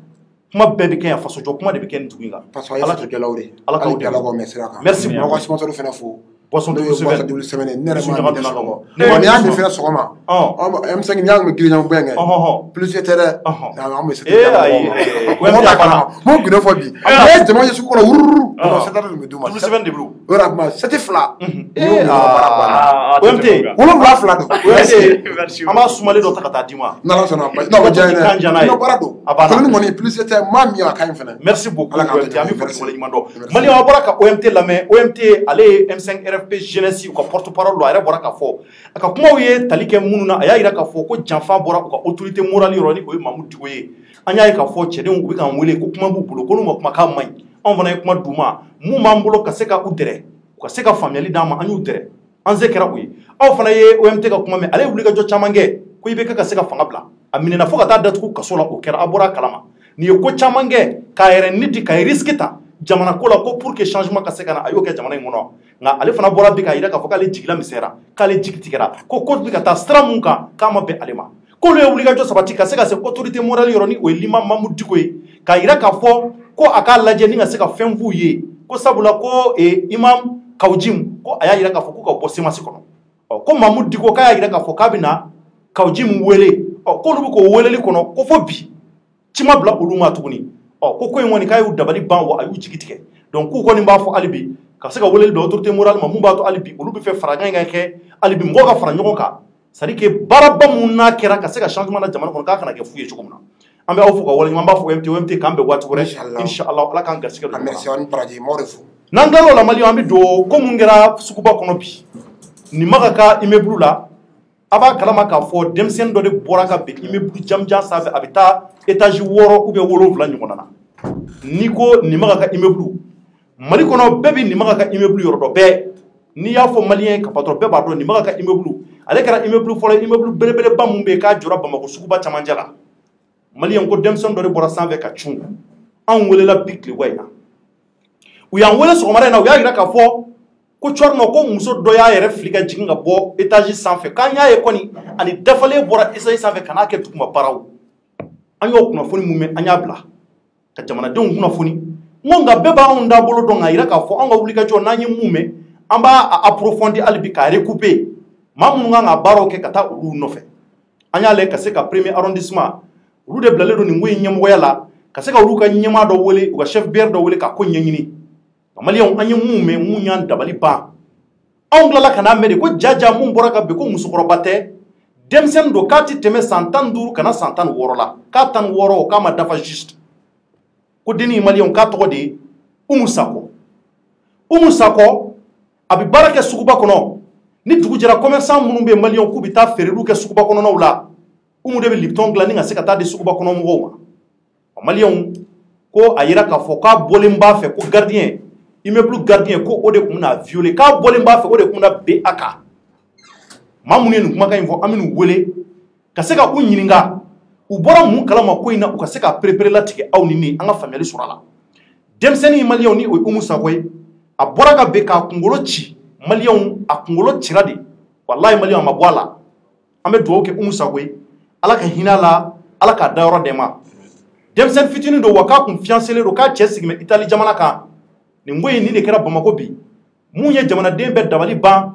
a yɛrɛ k'a fɔ ko kɔni ko viol sira de kun don k'a bɔlen b'a fɛ ko o de don nka nin waati in na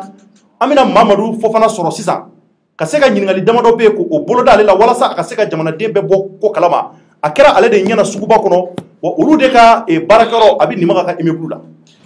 Mamadu Fofana salamu alaikum. Waalaikum salam. Somɔgɔw bɛ di? Baasi. Nba k'i bɛ feere kɛ suguba kɔnɔ. Awɔ ne bɛ feere kɛ sugu la. An y'a ye npogotigini dɔ bɔra nin ma ka étage sanfɛ bi ka bɔ ka bin a fɔra k'a kɛra e ɲɛna k'i ye témoin k'i bɛ se ka fɛn caman fɔ an ye e bɛ mun kalama ko in na. Bon peut-être yani ka n da don kuma na an bɛ dugawu kɛ ala ka kisi ko sitanɛ tɔɔrɔ ma. Amina yarabi. Ala ka ɲɛ kɛ Mali. Ami. Ala ka Mali sankɔrɔta. Ami. Ala k'an sutura. Ami. En fait Thierno. Oui. Ne ye Mamadou Fofana. An tulo t'i la ka ɲɛ t'i kan kɔrɔta Fofana. Ne tɔgɔ Mamadou Fofana. Mamadou Fofana hɔn. Ne bɛ baara kɛ ɲama ka immeuble la. Dabaran na. D'accord. An ka baara moto feere de. Bon sunkurunin. Waati bɛɛ i b'a dɔn sunkurunin a tɔgɔ na Lipton de di ne ma. Lipton a tɔgɔ na Lipton di e ma. Voilà parce que café feerelaw bɛ sugu la yen. Donc yɔrɔ caman bɛ baarakɛla ɲini ka bin bolo i ka to ka taa n ka boiliniw ta yɔrɔ la ka na. Kosɛbɛ. Bon donc sunkurunin m'o baara de la. I y'a faamuya. Bon chaque matin a bɛ na a bɛ n ka verre ta. Donc a b'a ko ni safinɛ a bɛ taa Lipton k'a la ka na. D'accord. I y'a faamuya. Bon donc bi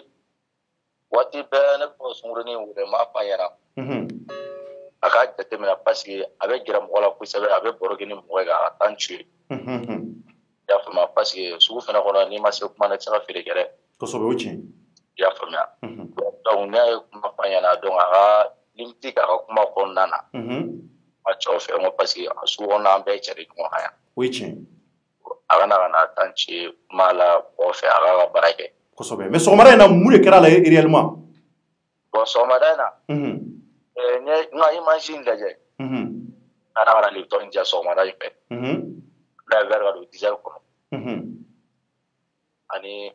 kamalen dɔ bɛ kuma la u b'a wele quoi. N'a y'a wele. I y'a faamuya n ko karisa n ko na. donc a gɛrɛla ne na n'a kɔrɔfɔ ne ko ne ma kan ka i kana gɛrɛ cɔ la fo k'a dama tɛmɛ a y'a faamu a ka nɔgɔ Fofana a o tɛ a bɛ k'a fɔ ko kafe nin buru ne ko o ta ma se nin i man ka nin tan cɛ nin ko la ma ka taga baara la ma fɔ mɔgɔ dɔw nana u kanto ma k'a fɔ ko fɛn dɔ bɛ sɔrɔ Fofana ni a cɛ Umu cɛ i y'a faamuya deni yɛrɛ tɔgɔ Umu Sakɔ i y'a faamuya ko dɔ bɛ Fofana ni Umu cɛ ne ko non ko ne dɔgɔnin don ko ne bɛ miiri dɔgɔmuso bɛ ne yɛrɛ fɛ ne dɔgɔmuso bɛ ne cogo min na donc a ka kan ne ka tɔ ta minɛ ten kosɛbɛ est-ce que tu vois an tulo b'i la n'a y'a kɔrɔfɔ o la a ko non k'a y'a faamuya bon a bolila ka taga bon au fait ne ni mɔgɔ min bɛ baara kɛ ɲɔgɔn fɛ o nana ni mobili ye donc ne ye mobili minɛ k'a fɔ n bɛ taa mobili bila parking na ka segin ka na donc a sɔrɔ ne tun bɛ fɛ ka taa toilette la ka to caman kan ka tile jan bon mɔgɔw ka boli ne ko bisimila n ko mun kɛra y'a faamuya bon o temps kɔnɔna ne ko n bɛ boli ka n ko ka fɛn u nana ko Fofana i ka denni sara koyi ne ko ka su bila minɛ sɛtana la n ko denni jeni ko ne jɔlen ne bɔra ka bin mɔgɔ ye ne minɛ y'a faamuya mɔgɔ ye ne minɛ u ye ne sɛnsɛn ka taa ne bila kɛrɛfɛ dɔw ye jija dɔw bɛ ka jigin i m'a faamu ne nana sunɔgɔ dɔɔnin kɔfɛ ne wulila a sɔrɔ an fɛ fɔlɔ bon ne wulila mɔgɔw ko non ko ne kana taa ko ne ka to taa ne ko ayi ko ne bɛ taa n ko waliden ne aventure de la Bamakɔ yan Madina Wagadu i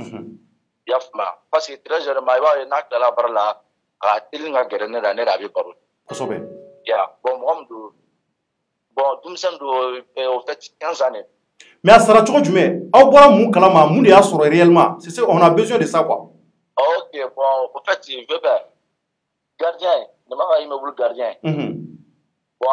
a ka téléphone b'o bolo pendant une semaine kan parce que o b'a provoquer quoi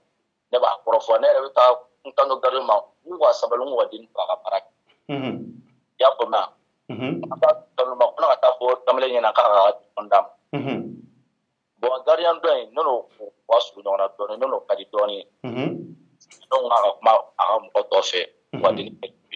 ko sinon ko ne balo ne ɲɛna ni fɛn denni sɔrɔ ko n bɛ problème las'u ma i y'a faamuya donc ne y'o kuma fɔ k'o k'a y'a mɛn donc a ka karita bon au fait ne kɔni b'a dɔn ni bolofɛn bɛ mɔgɔ bolo jɔrɔ n'a wulila ka taa yɔrɔ o yɔrɔ i bɛ tugu a nɔfɛ n ka fɛn jan surtout nin denmisɛnnin de don est-ce que tu vois donc o b'a yira k'a ka téléphone de tun bɛ gardien bolo a ka téléphone de tun bɛ a commencera ka tugu gardien tun bɛ ka taa ni téléphone a b'a ka boli ka tugu o kɔ voilà gardien bɛ ka boli ka yɛlɛn sanfɛ a ka boli n ka téléphone i taara an ka téléphone est-ce que tu vois mais mun n'a ma téléphone d'a ma duguma voilà la question fo ka yɛlɛn n'o ye sanfɛ fo ka yɛlɛn n'o ye sanfɛ premier étage deuxième étage ne ma ka immeuble à partir de premier étage non bon premier étage yɛrɛ a bureau bɛɛ talen tɛ yɛrɛ surtout ka taa deuxième ma ka taa se troisième ma troisième yɛrɛ mɔgɔ yɛrɛ tɛ sanfɛ yen o ci kɔnɔ est-ce que tu vois donc kamalen ne yɛlɛnna n'a ye a donna chambre dɔ kɔnɔna na a yɛlɛnna n'a ye chambre dɔ de kɔnɔ troisième ou bien quatrième étage troisième étage chambre tɛ fan bɛɛ fɛ yan a taga yɛlɛ fo troisième étage la mais chambre a taara n'a ye chambre min kɔnɔ a chambre videlen don c'est à dire mɔgɔ t'a kɔnɔ mɔgɔ t'a kɔnɔ i m'a faamuya o fenêtre dɔ yɛrɛ la i b'a ye nalo yɛrɛ dɔ b'a la i y'a faamuya bon a donna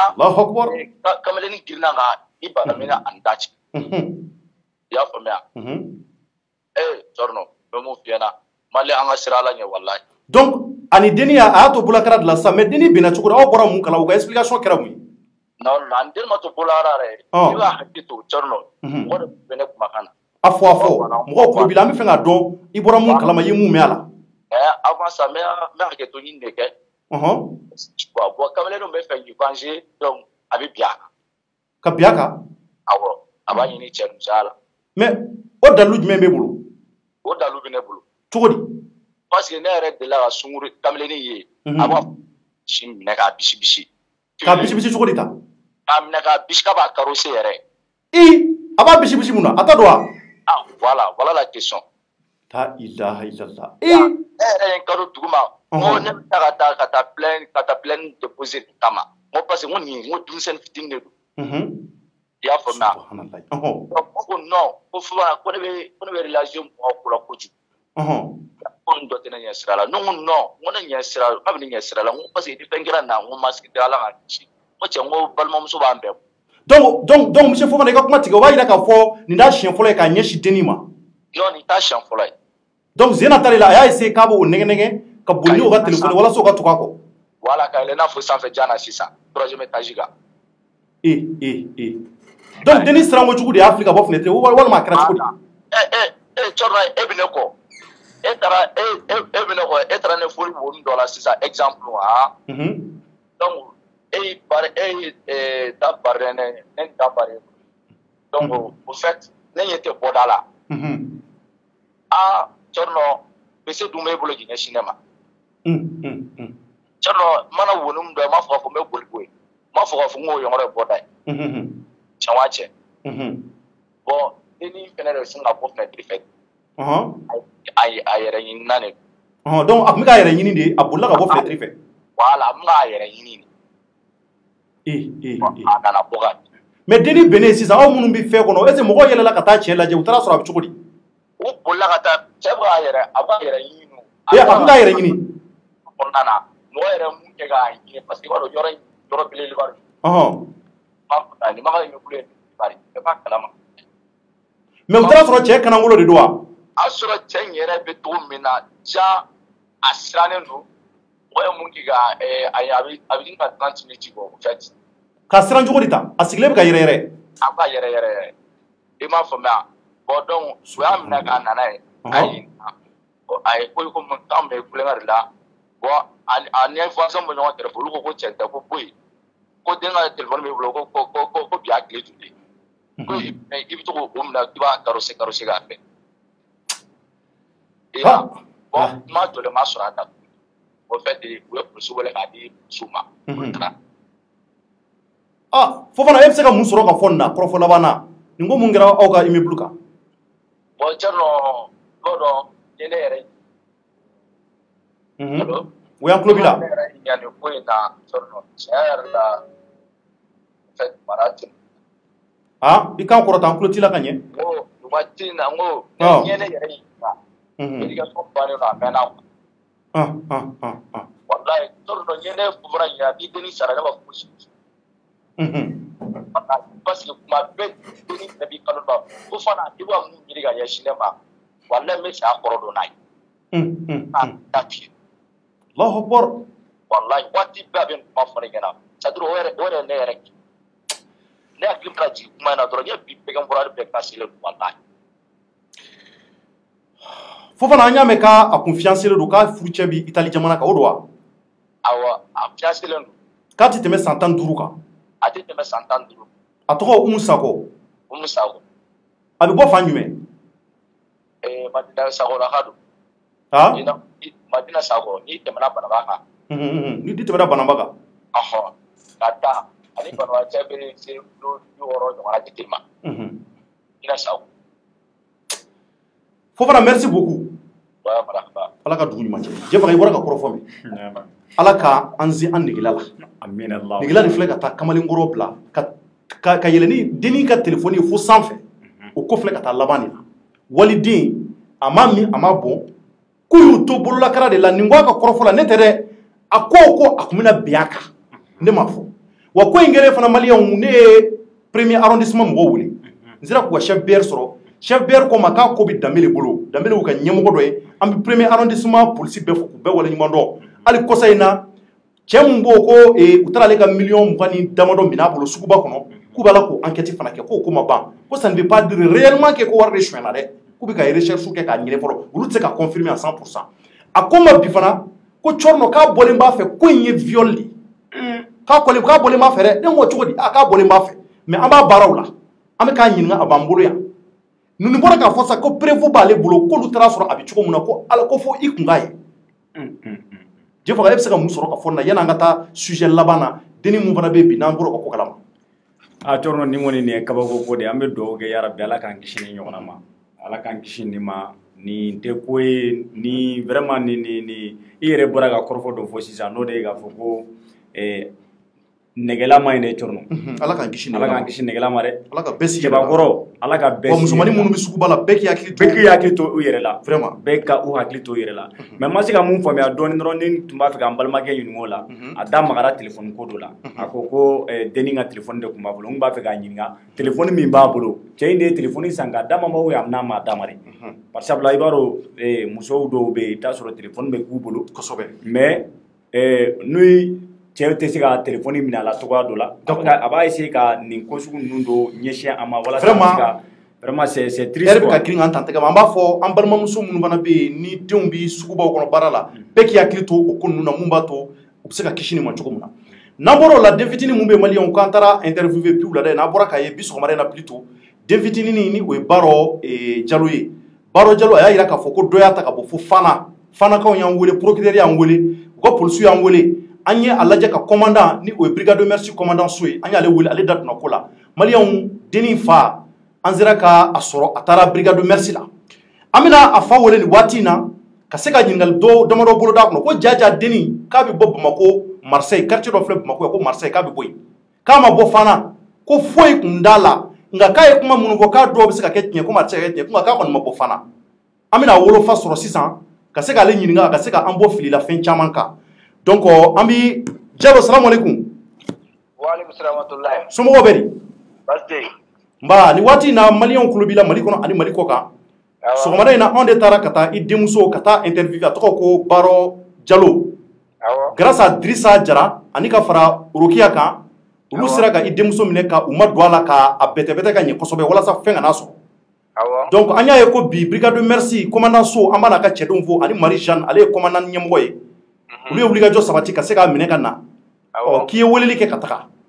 anw bɛ fɛ ka dɔn Baro Jalo ko ale minɛna ka bɔ Fana dɔ y'a don katikati finma kɔnɔ ka taga n'a ye tari ko in bɛ cogo jumɛn e bɛ se ka mun fɔ anw ye a la k'an bɔ fili la bon a ka bɔ dɔ y'a don mobili finma kɔnɔ ka bɔ Fana bon o tɛ tiɲɛ ye parce que depuis a ni Fana cɛ a yɛrɛ ni Fana cɛ depuis a bɛ kɔ la o b'a ni Fana cɛ voilà kunu fitiri fɛ ka taa se 20h ma kunu fitiri ka taa se 20h ma voilà ko in action bɛɛ de tournera o kɔnɔ bon a tunna yɛrɛ la 18h waati 18h waati awɔ an y'a ɲini fan bɛɛ an ɲɛ ma d'a kan donc an ye fan kɔni filɛ fo ka taa se datuma ma an ma kibaruya sɔrɔ a la o dugu jɛlen ne taara brigade merci la ka taa déclaration kɛ an ka n'a kɛra se fɛn ye k'an kunnafoni a dugu jɛlen sɔgɔmada in na e tun taara brigade merci la awɔ ne taara déclaration kɛ ka bila voilà donc o kɔfɛ ne ka mɔgɔ wɛrɛ de ye ne wele ba kɔfɛ k'ale y'a ye whatsapp kan o sɔrɔla ka commandant so o ka numéro ci ne ma voilà ne sɔrɔla k'o wele ko ne ma ko ko tiɲɛ don ko mais k'u ma se yan fɔlɔ i y'a faamu d'accord voilà donc o la sisan ne wulila sisan wula in na ka taa ka brigade merci la yen d'accord mais mun b'i denmuso la o tuma a ma bɔ Fana mais mun ye Fana don a da kɔnɔ bon comme denmisɛnniya fana b'a la bon a bɛ se ka kɛ ni mɔgɔ tun ni somɔgɔw la a bɛ se ka kɛ i hakili bi denmisɛnniya b'a la quoi hakili bɛ se ka fɛn kɛ dɔɔni quoi mais tari fɛn t'a la kɔni ayi bon o sugu fɛn kɔni t'a la parce que a kɔni bɛ fɛn bɛɛ k'an bolo a bɛ baara kɛ a bɛ tobili kɛ a bɛ fɛn bɛɛ kɛ o fɛn t'a la mais denmisɛnnin bɛ se ka nin ko dilan cogo di bon a bɛ se ka kɛ ni mɔgɔ ja wulila i bɛ se ka kuma dɔw fɔ k'a sɔrɔ i ma bɔ a kalama i yɛrɛ seko tɛ quoi hali a bɛ kɛ a bɛ se ka kɛ hali mɔgɔkɔrɔba fana la quoi bon ne y'a action k'o ɲɔgɔnnaw de ye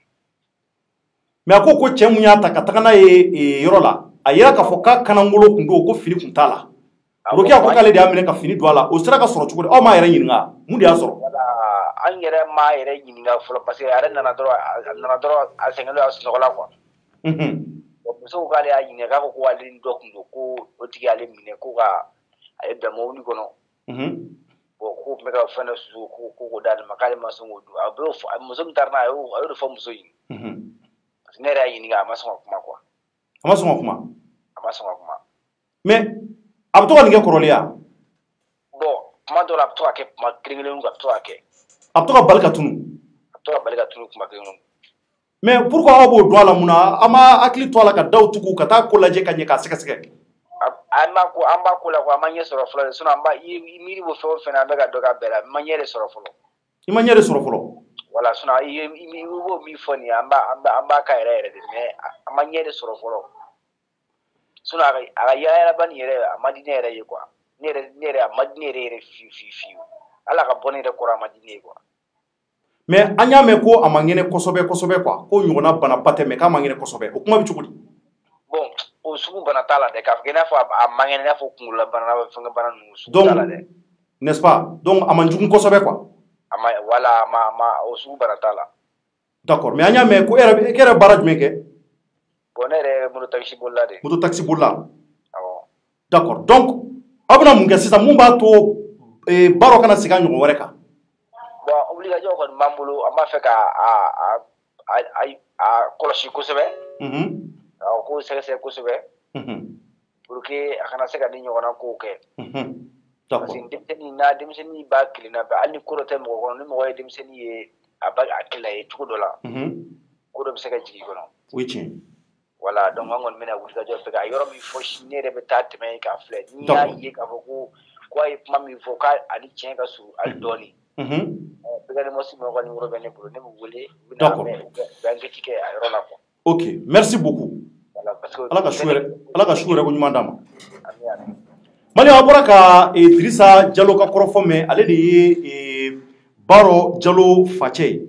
An taara npogotigi mun interviewé bi, a yɛrɛ bɔra k'a yirala k'a fɔ ko bon k'a man kɛnɛ nka o ɲɔgɔnna bana ba tɛ, a yɛrɛ fa y'a fɔ ko o ɲɔgɔnna bana ba tɛ kojugu, sabula a ye kuma minnu fɔ kɔnɔ k'a bɛ se ka kɛ tiɲɛ don ko nkalon don. Bon fa ko k'a b'a kɛ kɔrɔlen, k'u bɛn'u hakili to a la. Commandant so an b'a fɔ ka waleɲuman dɔn, brigade de merci baarakɛla bɛɛ u bɛ cɛsiri mun na jamana kɔnɔ an b'a kalama. Marie Jeanne ni o ye an ba ye, commandante Marie Jeanne, an b'a fɔ ka waleɲuman dɔn k'a fɔ u ni cɛsiri u bɛ ka wulikajɔ mun kɛ denmisɛnnin fitininw ka ko la ani musow ka ko la, a dɔnnen don jamana kɔnɔ, an b'a f'u ye Ala k'u sara, Ala ka dɔ fara ko ninnu kan hali bi. U y'a jira k'a fɔ ko u y'a lajɛ ka Dirisa Jalo ye k'a fɔ k'a ka baaraw ta sini u ka taa dɔgɔtɔrɔso mun filɛ nin ye quartier Mali la, ko u ni mɔgɔ dɔw tɛgɛ bɛ ɲɔgɔn bolo, ONG baaraw don, olu ka se k'u hakili to den in na k'a lajɛ ka ɲɛ, u bɛ se ka furakɛli mun k'a la mun b'a to ko bɛ se ka ɲɛ cogo min na. Jɛfɔ ka kɔrɔfɔ laban jumɛn b'i bolo nin ko in na yan'an ka kun cɛ? Bon Jɔrɔnɔ kɔrɔfɔ min bɛ yen dɔrɔn o de ye an b'i fo bari sabula e de kɛra sababu ye wulikajɔ caman sabati et puis an ye information fɔlɔ mun di nin bɛ anw lajɛya parce que information dira anw ma cogo min na an ye wulikajɔ sabati a la kosɛbɛ, wa an ye kunnafoni min sɔrɔ o kɔfɛ an bɔra k'o de da an ka limanaw an lamɛnbagaw tulo kan pour que u k'a dɔn k'a fɔ ko an bɛ ko o ko la, an bɛ ko o ko waleya an b'a kɛ jɛlenya kan, an b'a kɛ tiɲɛ kan. Sinon nin kuma ye a kun ye Fanakaw la fɛn dɔ ye. Fanakaw wuli k'u jɔ, an bɛ MC de Fana fo ani ka fara producteur kan. An b'u bɛɛ lajɛlen fo. Sabula kabini olu ye kunnafoni mɛn k'a fɔ ko an bɔra Ouverture Media mɔgɔ ye vidéo kɛ k'a jira k'a fɔ ko dennin ye Fana ka ye, u bɛɛ ye wulikajɔ sabati. O kɛra. Donc an b'olu fo, an b'a fɔ ko vraiment halisa denmansaw bɛɛ lajɛlen k'i hakili to i denw na kosɛbɛ. Merci beaucoup Mamadou Jɛfaga. Maliyɛnw, ne yɛrɛ bɛ aw fo k'aw waleɲuman dɔn, aw denkɛ ani aw balimakɛ don Thierno Ndiaye Ouverture Media la. Ninnu de tun bɛ an bolo bi aw ka jɛmukan Mali kɔnɔ ni o ye Thierno Décrypte ye. An b'a fɔ aw ye an ka wulikajɔ n'an ka cɛsiri o tɛ dɔwɛrɛ ye kunnafoni ɲuman ka se ka cari jamana kɔnɔ cogo min na. An b'an ka sponsor officiel fo, boisson mun n'a kɛmɛ ka Thierno ta k'a yanga sanfɛ, boisson W7, an b'a n'a feerebaw a n'a minbaw bɛɛ fo k'u waleɲuman dɔn. K'a jira k'a fɔ hali bi an bɛ dɔ fara timinandiya kan, an b'an faw fo k'an baw fo. An kɔrɔ n'an dɔgɔ minnu bɛ k'u bɛ k'an lajɛ diɲɛ fantan naani fɛ n'u bɛ ka duwawu k'an ye, an y'aw ka duwawu minɛ n'an tɛgɛ fila ye. Hali bi kunnafoni minnu n'a bɛ jamana kɔnɔ an na bɔ ni a nafamaw ye tuguni. Ni ko minnu kɛra a ka jamana kɔnɔ an n'an delatela ni ka se ka na o da aw tulo kan. An b'a fɔ Mali, Ala k'a diya, Ala k'an bɛn kelen ma. Laɲini ye mun ye Ala k'o sabati, Mali kura ko mun n'a b'an da kɔnɔ Ala k'a kɛ hɛrɛ ye. Ala k'a kɛ tiɲɛ yɛrɛ ye. An b'aw fo ka waleɲuman dɔn, Ala ka dugu ɲuman jɛ. Merci à toutes et à tous.